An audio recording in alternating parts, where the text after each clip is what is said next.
រឿងនាងកុលធីតាក្នុងសម័យពុទ្ធកាលមានកុដុម្ពីម្នាក់ជាអ្នកមានស្ដុកស្ដំប៉ុន្តែពួកគាត់គ្មានកូនម្នាក់សោះមេតារបស់កុដុម្ពីត្រេះរស្ទយល់ថាបើអញគ្មានចៅតើបាននរណាតវង្សស្រកុលនិងរក្សាទ្រព្យសម្បត្តិតទៅទៀតភរិយានោះគិតថាបើប្តីអញមានប្រពន្ធចង់ហើយនាងនោះមានកូនគេមុខជាបានគ្រប់គ្រងទ្រព្យសម្បត្តិធូរជាធំក្នុងផ្ទះនេះពុំខានឯខ្លួនអញប្រកាសជាបាត់មុខមាត់ពុំមានអ្នកណារាប់អានឡើយបើដូច្នោះអញគួរចេញមុខទៅស្ដីដឹងប្រពន្ធជំនួសម្ដាយក្មេកដើម្បីឲ្យនាងប្រពន្ធចង់នោះគេគោរពកោតខ្លាចអញបន្ទាប់មកនាងនោះក៏ជួទៅនិយាយនឹងម្ដាយក្មេកដើម្បីធានាទៅដណ្ដឹងប្រពន្ធឲ្យប្តីម្ដាយក្មេកក៏យល់ព្រមលុះមានប្រពន្ធថ្មីមកមិនយូរប៉ុន្មាន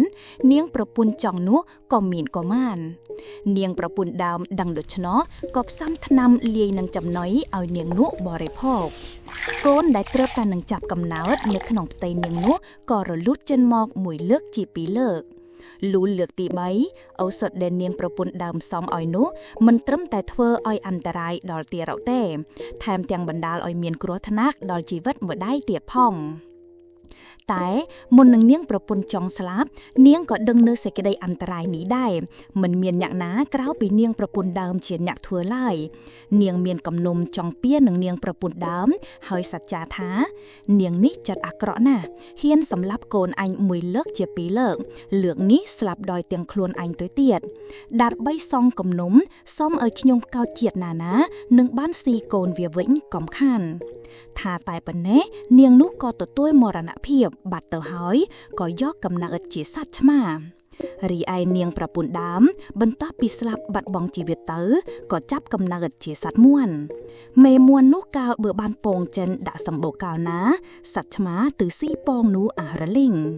បន្ទាប់មកមេមួនក៏ចង់ពៀនឹងសត្វឆ្មាដោយប៉ងប្រាថ្នាថាកើតជាតិក្រោយសុំឲ្យបានស៊ីកូនឆ្មាវិញគង់3ខានថារួយមេមួនក៏ដាច់ខ្ចោលស្លាប់ទៅ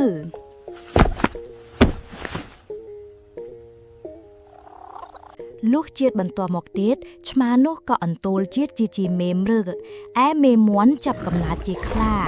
កាលណាមេមរឹកសម្រាលកូនខ្លានោះតែងតែខំស៊ីកូនអស់គម្រប3លើកដូចនៃមុនទៀត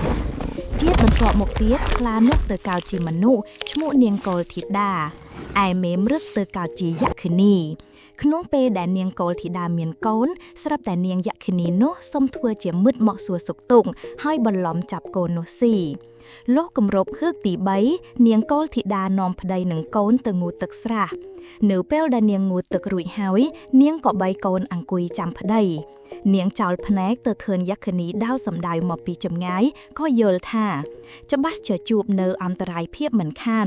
ក៏ស្ទុះបីកូនរត់កាច់រហូតទៅដល់វត្តចេតពុនគប់ជួនជាពេលនោះព្រះពុទ្ធកំពុងប្រទានព្រះធម៌ទេសនានៅកណ្ដាលជំនុំបរិស័ទកុលធីតាភ័យណាស់យកកូនទៅដាក់ទាបព្រះបាទព្រះអង្គហើយស្រែកយំអង្វរទ្រង់ថាសូមព្រះអង្គជួយខ្ញុំព្រះករុណាផងនាងយក្ខិនីតាមខ្ញុំព្រះករុណាមកដល់កំពែងវត្តហើយព្រះពុទ្ធអង្គទ្រង់ត្រាស់ប្រាប់អានន្ទឲ្យទោះឲ្យនាងយក្ខិនីនោះចោលមកកាលបើនាងយក្ខិនីនោះចូលមកថ្វាយបង្គំព្រះអង្គទើបទ្រង់នាំអតីតនិទានអំពីការចងពៀដែលមិនអាចរំងាប់ដៃពៀមកសម្ដែងប្រាប់រួចទ្រង់ផ្សះផ្សានាងទាំងពីរនាក់ឲ្យលែងកាន់ចិត្តគំនិតគុំគួននឹងគ្នាហើយឲ្យរាប់អានគ្នាជាបងប្អូនតទៅនាងយក្ខិនីទូលសួរព្រះអង្គថាតើឲ្យខ្ញុំព្រះករុណារស់នៅរបៀបណាបើខ្ញុំព្រះករុណាធ្លាប់តែរស់ដោយចាត់មនុស្សសត្វស៊ីជាអាហារយ៉ាងនឹងទៅហើយនោះ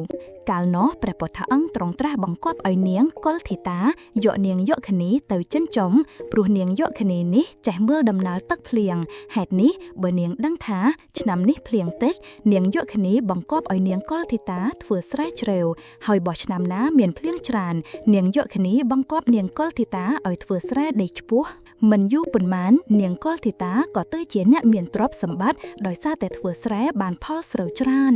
អ្នកជិតខាងឃើញនាងធ្វើស្រូវមិនដែលខុសឆ្នាំណាសោះក៏នាំគ្នាទៅសួរនាងកុលធីតាហើយនាងក៏ប្រាប់តាមដំណើររឿងក្រោយមកឲ្យតែជិតដល់រដូវធ្វើស្រែអ្នកជិតខាងតែងតែនាំគ្នាយកនំចំណីទៅជូននាងយក្ខិនីដើម្បីសួរដំណើរទឹកភ្លៀង នាងយកគ្នាដែលធ្លាប់នៅក្នុងព្រៃកាត់ក្តីអបសុកមិនចេះនៅក្នុងស្រុកដែលឮសូរតែសំឡេងត្បាល់អង្រែមិនឈប់ឈរក៏សំនាងកុលធីតាទៅនៅឯក្រៅស្រុកអ្នកស្រុកអ្នកភូមិក៏នាំគ្នាយកអីវ៉ាន់ទៅតាមបូជានាងយកគ្នាឯស្រុកឆ្ងាយនោះទៀតរឿងនេះយូរទៅលូអស់អំពីនាងយកគ្នាទៅក៏คล้ายទៅជាទំនៀមបូជាប្រាភូមិដើម្បីឲ្យបានផលស្រូវទៅវិញ